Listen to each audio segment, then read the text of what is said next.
Alrighty, so thank you first and foremost for doing your due diligence out in the community and actually showing up. Already right now you've got an expression out here publicly that you want to be a part of a solution.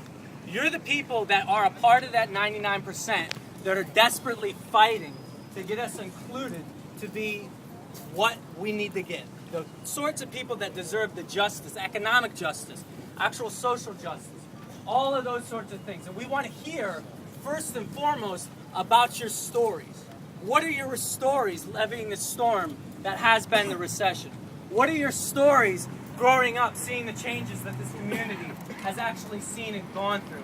How have you seen Miami become a bastion for something that is not the best bastion out there in the world? And how can we reimagine a future to make Miami be one of these shining places for economic justice, for freedom, for equality, for things where police brutality doesn't happen on our streets, for a place where we don't have billionaires recalling elections, but we actually have people like us right here sitting here recalling elections. That is what this is. So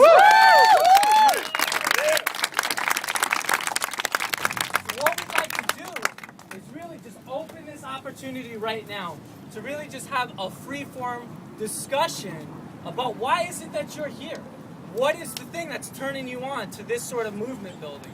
What are you willing to do to create some social change out here in the community?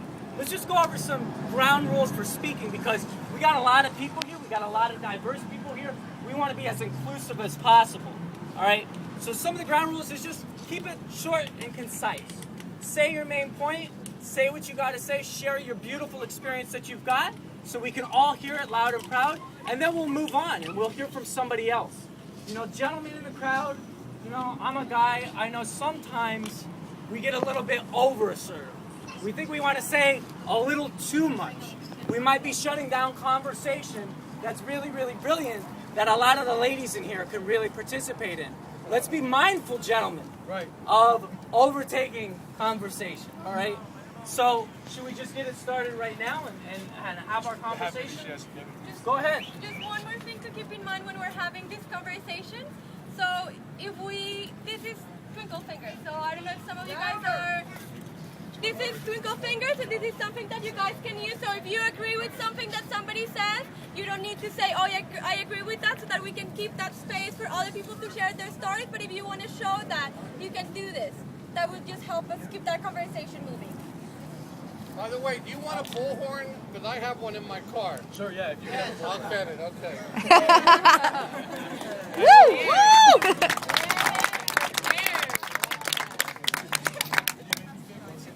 And so we're all gathered here. I mean, a lot of you have seen this through Facebook. A lot of you have seen this through word of mouth. We're all here again, as Patrick said, as Laura was mentioning, to try to respectfully come together and find out how to talk about common solutions and how to take direct action.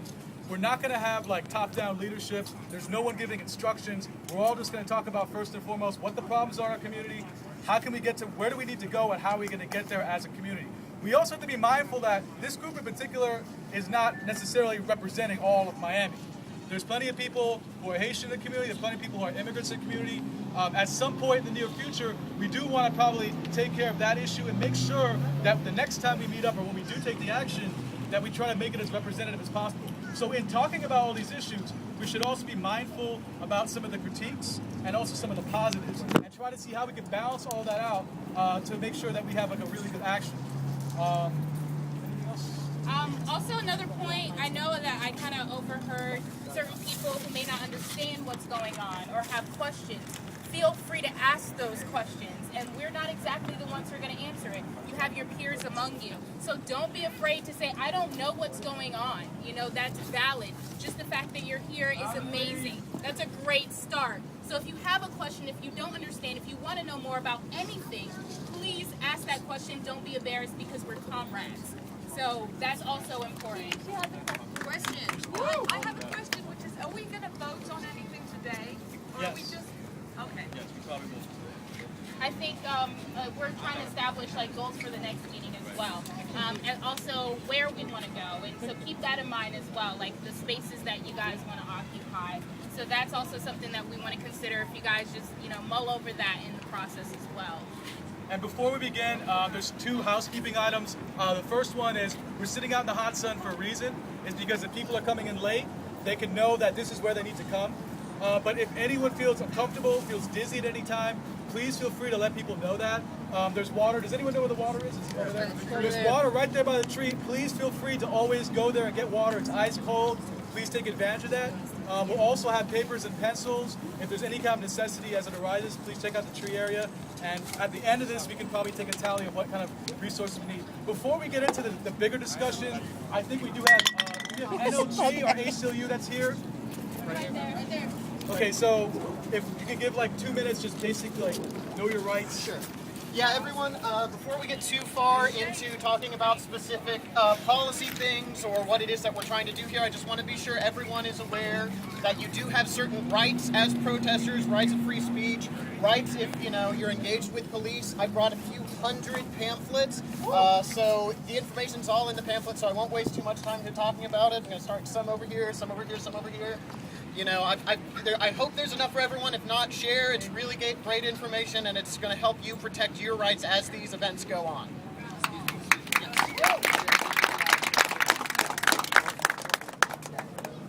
Before we begin, okay, I have a question before we move Guys, on. listen up, please. Before we move on, is there anybody, hay alguien aquí que no habla inglés, que necesita traducción? Does anyone need a Spanish translation, English translation, Or anything like that? translation of any kind? Nobody? Okay. Okay, go ahead.